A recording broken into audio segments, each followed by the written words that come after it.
أوقات بنبص لنفسنا في المراية وبنقول إن إحنا مش حلوين، إحنا أوحش حاجة، إن أنا مش كفاية، إن أنا مستحقش المكان اللي أنا فيه، إن أنا مش أحسن حد، مش أحسن حاجة. بحس إن أنا عندي مشاكل كبيرة جدا. اللحظة دي بنسأل نفسنا فيها اللي هو أنا ليه مش كفاية؟ طب أنا ليه مستحقش كل ده؟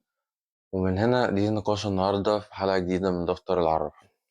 قبل ما نبدأ الحلقة حابب أحكي قصة صغيرة كنت سمعتها، وهو إن كان في محاضرة في جامعة ما يعني، وإن كان في دكتور كاتب مسألة إن هي المسألة دي أو المعادلة دي عمرها ما اتحلت، وإن دي مشكلة بيواجهها العلماء يعني. فاللي حصل إن في طالب جه متأخر وما سألش حد إن إيه المسألة دي أو كده، فكتبها في كراسة وجه الأسبوع اللي فات وكان حل المعادلة دي.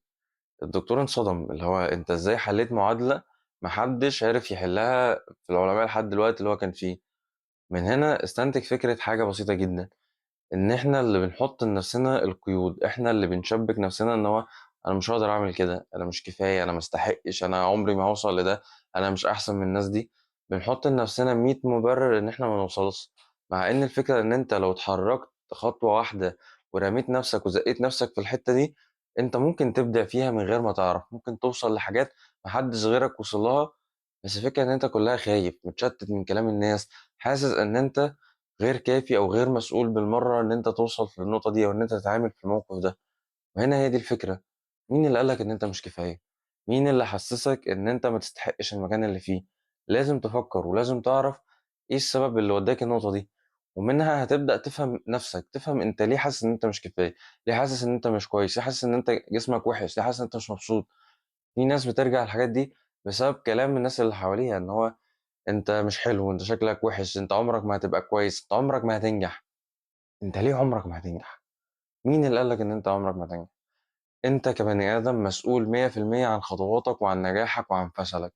أنت اللي هتقدر تطلع نفسك 100 سلمة وهتقدر تنزل نفسك ال 100 السلمة التانيين. بس الفكرة إن أنت ما تقفش. يعني أنا عندي سؤال تاني برضه يمكن في نفس الحلقة، هو إمتى الحياة بتقف؟ الحياة بتقف لما احنا نختار ان هي تقف، مش لما فلان يسيبك وعلان يبعد عنك وان انت البيزنس بتاعك ينهار. لا، الحياة بتقف لما انا اختار ان انا ما اكملش، ان انا اختار ان انا خلاص انا جبت اخري، انا هقف هنا مش هكمل تاني. افضل بقى اعيط، افضل ما انجحش، افضل في نفس النقطة ما اتحركش. وهنا المشكلة ان الحياة دايما بتمشي، الحياة عمرها ما تقف عشانك او عشان اي حد. الحياة تفضل ماشية ومكملة والطريق مكمل، بس انت وقفت في نص الطريق.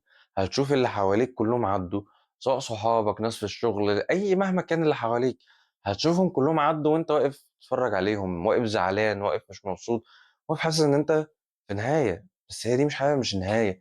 نهاية البني آدم وقت وفاته. دي هي الحياة، أو دي الحاجة الثابتة في الواقع اللي احنا عايشين فيه. احنا كده كده كلنا هنتوفى، كلنا هنموت. بس لازم الفكرة ان انت تعرف ان انت ما تموتش وانت عايش. ازاي ما تموتش وانت عايش؟ ما تقفش، كمل، اسعى، اجري، روح، تعالى. لكن وقفتك او ان انت عدم الحركة دي بتخلق لك نوع من الكسل، من الجمود، من الثبات اللي بيخليك مش عارف تكمل مهما كان الثبات ده بسبب ايه. يعني تعالى نفكر في بعض الاسباب اللي بتخلي الناس توقف حياتها. بيزنس فشل، ان هو كان معاه بيزنس او شغال في شغل، سواء سابه او البيزنس بتاعه فشل. طب ما هي الفكرة إن أنت سواء أنت فشلت في المشروع بتاعك أو في الشغل بتاعك أو في البيزنس أو اتطردت منه، فأكيد في سبب. في سبب للفشل، في سبب للطرد، في سبب لأي حاجة وحشة إحنا بنعملها. زي ما قلت لك أكيد في سبب. السبب ده لازم تراجع وراه وتشوف السبب ده وقعك ليه. وقعك بسبب إن هي دي غلطة منك، ولا وقعك إن هو مشكلة من اللي حواليك، ولا وقعك إن أنت عندك عدم خبرة كافية إن أنت تتعامل في موقف زي ده. ومن هنا تبدأ تراجع وتشوف وتحاول تاني. وصدقني ان انت تبدأ من بعد فشل دي احسن بكتير ان انت تبدأ من جديد. فاهم يعني؟ هو كل حاجة كويسة، بس انت في ناس بتحس ان انت انا لو فشلت النهارده انا عمري ما اعرف انجح بكره. لا، على فكرة انت بيبقى عندك خبرة، بيبقى عندك معلومات، سواء في المجال اللي انت كنت شغال فيه قبل كده او في المجال اللي انت هتبدأ فيه. انت عندك طاقة كافية ان انت تكمل، لان انت وقعت في خبرات كتيرة، اتعلمت حاجات كتيرة. لان مفيش علم ما بينفعش. يعني عارف انت العلم الدار ده؟ حاسس ان مفيش علم دار. انت مهما كنت اتعلمت حاجة، هو العلم ده هيفيدك او هيزقك في نقطة معينة انت محتاج العلم ده. فصدقني مفيش شغلانه، يعني فاهم، مفيش شغلانه مستاهله، مفيش بزنس مستاهل ان انت توقف حياتك او تزعل او تحس ان انت يجيلك صدمه تكاد ان هي تنهيك. ليه؟ انت اللي عملت البيزنس، انت اللي خلقت المشروع، انت اللي عملت كل ده. فالمشروع اللي يقع منك أو المشروع اللي أنت ما تنجحش فيه، اعمل غيره عادي. تحس إن الكلام سهل، لأ بس أنا باقول لك إن هو صعب. الموضوع ده صعب جدًا، صعب إن أنت تقوم من بعد ما أنت تُقع. بس الفكرة إن أنت بعد ما تفضل واقع تستفيد إيه؟ هترجع لنقطة البداية اللي هو أنت مش كفاية. وليه حاسس إن أنت مش كفاية؟ لإن أنت ما نجحتش بالشكل اللي أنت محتاجه عشان تثبت للي حواليك حتى إن أنت تستاهل. مع إن الفكرة كلها أنت محتاج تثبت لنفسك، ومنين ما تثبت لنفسك أنت ثبتت لكل الناس. الناس بتقتنع باللي أنت مقتنع بيه، الناس بتشوف في عينيك الدنيا كلها ماشية إزاي أو الناس عايزة إيه. هي دي الفكرة. مهما كان الشغل أو مهما كان المشروع أو مهما كانت الماديات أنت هتعرف تجيب غيرها. والرزق بيد ربنا. سواء أنت مكتوب لك إن أنت يبقى معاك مبلغ وقدره 100 مليار جنيه هيبقى معاك، ولو مكتوب لك إن أنت معاك 20 جنيه وتفضل عايش بيها هتبقى معاك برضه، فاهمني؟ دي النقطة الأولى. النقطة التانية، في ناس بتوقّف حياتها بسبب الفراق أو الوفاة، وهنا الاتنين مختلفين عن بعض جدًا. وباحس إن الفراق أصعب من الوفاة، لإن الوفاة هو شخص توفى، أنت شخص مات، أنت مش هتعرف تكلمه، مش هتعرف تراجع له، مش هتعرف تعمل حاجة، مش هتعرف تحتك معاه مرة أخرى. فهي ده أمر مسلم، فأنت خلاص بتسلِّم بيه. بس في ناس بتوقّف حياتها بسبب إن في شخص غالي جدًا توفى. اللي هو عايزك تراجع بس تفكيرك دقيقة معايا بالمنطق. تخيل إن الشخص ده عاش وشافك في الحالة السيئة أو حالة إن أنت عدم الكفاية أو عدم الرضا عن ذاتك أو عدم الرضا عن الحياة اللي أنت فيها، وإن أنت وقفت. هل الشخص ده هيكون راضي عن اللي أنت فيه؟ هل الشخص ده هيكون مبسوط إن بسبب وفاته حصل كل ده؟ لأ. الناس اللي ماتت وإحنا بنحبها بيبقوا مبسوطين أكتر وإحنا شغالين، بيبقوا مبسوطين أكتر وإحنا عايشين. دي ناس ارتاحت. يعني أنا دايمًا باشوف إن الوفاة دي راحة، إن أنت خلاص ارتحت من هَم الدنيا، من سعي الدنيا، من كل حاجة. لإن الدنيا في الأول وفي الآخر هي دار شقاء، أنت نازل بتشقى هنا. أنت يوم لمّا بتموت أنت خلاص أنت ارتحت، أنت خلاص تستنى بقى الحساب وإلى آخره يعني. هي دي الفكرة. أنت ليه موقّف حياتك عند ناس هي ارتاحت أصلًا، هي ناس مرتاحة. أنت اللي في إيدك إن أنت تدعي لهم، إن أنت تطلّع لهم صدقة وتطلّع لهم زكاة، إن أنت تساعدهم بحاجة في آخرتهم. لكن مش في إيدك إن أنت تزعل عليهم أو إن أنت تضايقهم إن أنت وقّفت حياتك. حياتك مش هتُقف لوفاة غيرك. حياتك هتُقف لوقفتك أنت. إن أنت مش عايز تكمّل، إن أنت مش قادر تكمّل. وأنت ليه مش قادر تكمّل؟ صدّقني يمكن الموضوع صعب، بس صعوبته في إن أنت تقوم تاني، مش صعوبته إن أنت تفضل في نفس المكان. على فكرة في مليون واحد ثابت، في مليون واحد بيعيّط دلوقتي، في اللحظة اللي أنت بتتفرّج عليها دلوقتي في الفيديو ده، مليون واحد بيعيّط minimum. يعني إحنا 8 مليار بني آدم أو فيما قرابة الرقم ده يعني. فما تقنعنيش إن ما فيش مليون واحد بيعيّط دلوقتي، ما فيش مليون واحد بيتجوّز دلوقتي على مستوى العالم يعني، ما فيش مليون واحد سعيد، ما فيش مليون واحد حزين، ما فيش كام واحد بيموت النهارده، ما فيش كام واحد بيتجوّز النهارده. فاهم؟ هو البني آدم على طول في ناس منا كتير، في ناس بتفرح كتير، في ناس بتزعل كتير وهكذا. فالفكرة أنت اللي بتختار. الحياة هي اختياراتك الشخصية. أنت بتختار إن أنت تبقى فرحان النهارده. صدّقني لو العالم كله وقف قدّامك، وقف قصادك، أنت هيبقى عندك طاقة إن أنت تشتغل، إن أنت تسعى، إن أنت تفرح. ولو أنت حزين، لو كسبت اليا نصيب، لو كسبت مليون جنيه ومليون دولار، برضه هتفضل زعلان، هتفضل متضايق، هتفضل مغموم، اللي هو ياه! أنا كسبت فلوس كتير أوي هاصرفها في إيه؟ فاهم؟ اللي هو ما حدش بيفكّر كده. بس أنت لأن إن أنت مقتنع إن أنت حزين، إن أنت زعلان، إن أنت مش كفاية، إن أنت ما تستحقش هذا المبلغ أو هذا المكان. فأنت حاسس إن أنت غير أهل لذلك، فبالتالي أنت مش هتنبسط. رغم إن الفرصة دي لو جات لكتير غيرك هيبقى حاسس إن هو أنا خلاص حققت حياتي، فاهم؟ فهي دي الفكرة. وفاة الشخصيات لا تدل إن هي نهاية الحياة. حاول تفوق تاني. وكمان نقطة الفراق، إن أنت لمّا شخص يسيبك حاسس إن إحنا بنتفرّع في المواضيع، بس هي كلّها مواضيع بتدُل إن أنت بتُقف أو إن أنت حياتك ما بتكمّلش أو إن أنت بترجع لفكرة إن أنت مش كفاية. إحنا كلّنا بنصُب في نفس القالب بتاع الحلقة. إن أنت بعد ما بيحصل الحاجة دي تحس إن أنت مش كفاية. طَب الشخص اللي سابني ده سابني ليه؟ طَب أنا ناقص؟ طَب أنا مش كامل؟ طَب أنا عندي مشاكل؟ طَب المشاكل دي ما يقدرش يستحملها؟ طَب أنا هل هاعيش مع شخص آخر؟ بتفضل تسأل نفسك 100 سؤال لسبب إن شخص واحد بس سابك. مع إن في مليون واحد تاني ماسكك أو في واحد في حواليك أهلك، صحابك، ناس تانية قريبة متمسكة بيك. بس أنت مقتنع إن الشخص ده لو سابك هي دي نهاية الكون، هي دي نهاية الحياة. يعني ده أكبر خطأ ممكن يحصل لك. إن الشخص اللي سابك ده بُص بعينه، هو شخص مبسوط، شخص عايش حياته 100% تمام. أنت ليه واقف؟ يعني أنا بازعل لمّا باشوف 2 مثلًا حصل لهم مشكلة أو سوا، والاقي شخص يعني منطوي وحزين ومش عايز يخرج للحياة، والشخص التاني عادي بيخرج ويروح وييجي. اللي هو لأ، ما تُقفش. أنت وقفتك دي هتيجي عليك بخسارة، لإن أنت هتفضل تعيد وتزيد في نفس اللوب الحزينة إن أنت مش عارف تقوم. مع إن أنا من الناس اللي بتأيد فكرة إن هو خد وقتك، ارتاح، ازعل فترة معينة، مش تزعلش طول عمرك.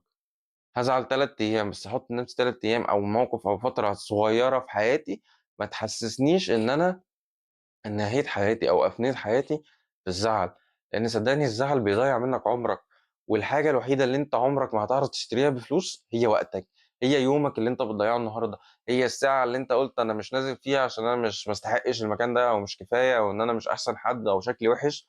والناس انبسطت، أنت خسرت، أنت مش هتعرف ترجع، مش أنت لو دفعت فلوس كتيرة جدًا للناس مش هترجّعك بالزمن لورا عشان تحضر أو تصلّح الموقف اللي أنت زعلت فيه بسبب أفكار إن هو عدم الكفاية، عدم الاستحقاقية، عدم الكمال، كلّها أفكار وهمية. ما هو بُص عايز أفهمك حاجة، ما فيش بني آدم على وجه الأرض يعني فاهم، كامل، غير سيدنا محمد دي حاجة تانية بقى الرسل والحاجات الدينية، خلّينا نتكلم على البشر اللي عايشين دلوقتي، ما فيش بني آدم على وجه الأرض كامل، ما فيش بني آدم ناجح أو مبسوط أو محقق كل أهداف الحياة وهو كده، لأ لازم بيكون واقع في حاجة، ما هي الدنيا كده، هي مش 24 قيراط زي ما أحمد أبو زيد قال، إن هي الدنيا مش 24 قيراط وأنا متّفق مع ذلك، بس في نفس الوقت أنت عشان تركّز في حاجة لازم هتضحي بحاجة تانية، ودي طبيعة الحياة.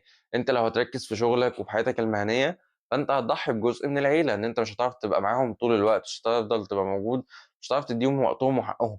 وأنا من وجهة نظري كفارس، أنا شايف إن العيلة أهم بكتير من مليون business أو هي دي وجهة نظري يعني. لإن معلش لو أنت عندك طفل أو عندك زوجة، أنت لو جيت اديتها فاهم فلوس كتيرة جدًا وقُلت لها يالّا نرجّع الوقت اللي فات أو نرجّع الوقت اللي أنت كنت لازم تبقى موجود فيه وتصلّح موقف معيّن أو تبقى موجود جنبها أو جنب ابنك، عمر ما الفلوس دي هتكفي، وهتبقى أنت بالنسبة لهم ATM اللي هو أنا خلاص أنت بتصرف فلوس بس. ودايمًا باسمع إن في آباء أو ناس عُمر كبير بتبقى زعلانة في فكرة إن هي بالنسبة لولادهم وزوجتهم ومراته يعني ATM، اللي هو على فكرة هو ما اختارش إن أنت تبقى ATM، أنت اللي حطيت في دماغه فكرة ATM، حطيت في دماغه إن هو لمّا يزعل خُد مش عارف فلوس مبلغ وقدره وروح اصرف على نفسك وشبرق نفسك واعمل اللي أنت عايزه. طب هو مين اللي حَط في دماغه الفكرة دي؟ عدم وجودك في الأساس، حَط في دماغه فكرة إن أنت ATM، هي دي الفكرة، إن أنت على حسب اختياراتك بتأدّي إن أنت هتوصل في حتّة معيّنة هتُقع في حتّة معيّنة، هتشوف إيه ده المهم وده مش مهم، هي دي الفكرة، إن البني آدم غير كامل. أنا حاسس إن أنا باطلع من موضوع أخُش في موضوع، أطلع من موضوع أخُش في موضوع، يعني بجد فكرة النهارده حلقة النهارده ممكن تتعمل season كامل، إن هو ليه البني آدم شايف نَفْسه قليل، ليه البني آدم مش حاسس إن هو كامل أو إن هو يستحق الحياة. صدّقني أنت تستحق الحياة، طالما أنت عايش دلوقتي بتتفرّج أو عايش بتشتغل بتعمل أي حاجة، فأنت تستحق الحياة، فحاول تخلّي استحقاقك للحياة ده ذات معنى، إن أنت يبقى ليك معنى، أنت تساعد غيرك، تساعد اللي حواليك، مش لازم فاهم تنقذ الفقراء اللي في العالم كلّهم زي ما كان في دماغي وأنا صغير، إن أنا عايز أنقذ الفقراء كلّهم، لأ مش لازم تعمل كده، ممكن تعمل حاجة بسيطة، إن أنت تساعد اللي حواليك، تساعد أسرتك، فاهم، إن أنت تقوم تساعد والدتك في أي حاجة في البيت، تساعد والدك في أي حاجة، تساعد إخواتك. إن أنت تساعد اللي حواليك ده في حد ذاته هو نجاح، تساعد صحابك لو محتاجين منّك حاجة، ده في حد ذاته نجاح، تساعد نَفْسك إن أنت تذاكر، توصل لحاجة مهمة، تشتغل في المجال اللي أنت عايزه أو تطوّر نَفْسك، ده في حد ذاته نجاح. وطبعًا النجاح ما لوش مقاييس محددة، مش لازم تبقى بمقياس فلان عشان تبقى ناجح أو شخص مهم في الحياة أو شخص زي كده، لأ النجاح ممكن يكون حاجات صغيرة أنت بتعملها هتوصّلك في يوم من الأيام لحاجة كبيرة، فهي دي فكرة الحياة، إن أنت ما تفكّرش إن أنت مش كفاية، ما حدّش يقدر يوصّل لك فكرة إن أنت مش كفاية، لمّا الناس تقول لك كده وأنت صدّقت كده فأنت فعلًا بقيت مش كفاية. لكن لمّا أنت تقول لأ، لمّا حد يقول لك أنت مش كفاية، لأ أنا كفاية واستحق المكان اللي أنا فيه، وهابذل مجهود أكتر إن أنا أكون فيه، أنا جسمي عاجبني وهاشتغل إن هو أحسّنه، فاهم الفكرة دي كده، إن أنت بتحاول تحارب عشان نَفْسك، ما هو أنت لو ما حاربتش عشان نَفْسك هتحارب عشان مين؟ هتحارب عشان غريب؟ هتحارب عشان مين؟ حارب عشان نَفْسك، عشان تبقى مبسوط، سعيد بحياتك، سعيد بإنجازاتك، سعيد باللي أنت وصلت له، حتى لو وصلت لحاجة بسيطة جدًا لازم تكون فرحان بيها، يعني أنت لو مش فرحان بالحاجة الصغنّنة اللي في إيدك دلوقتي، عمرك ما هتفرح بالفلوس الكتير اللي أنت هتجيبها بعدين. عيش حياتك، افرح بيها، عيش الدنيا، ما تقفش قدّام مراية تقول أنا مش كفاية، مش أحسن حد، لإن أنت هتوقّف حياتك وتوقّف دنيتك وهتزرع في دماغك الفكرة دي، وأنت في الحقيقة مش كده، أنت تستاهل المكان اللي أنت فيه، تستحق كل حاجة أنت بتحاول توصل لها وتسعى ليها. فأتمنى حلقة النهارده من لافت عرف تكون عجبتكم وفادتكم، وكان معاكم فارس الطراز.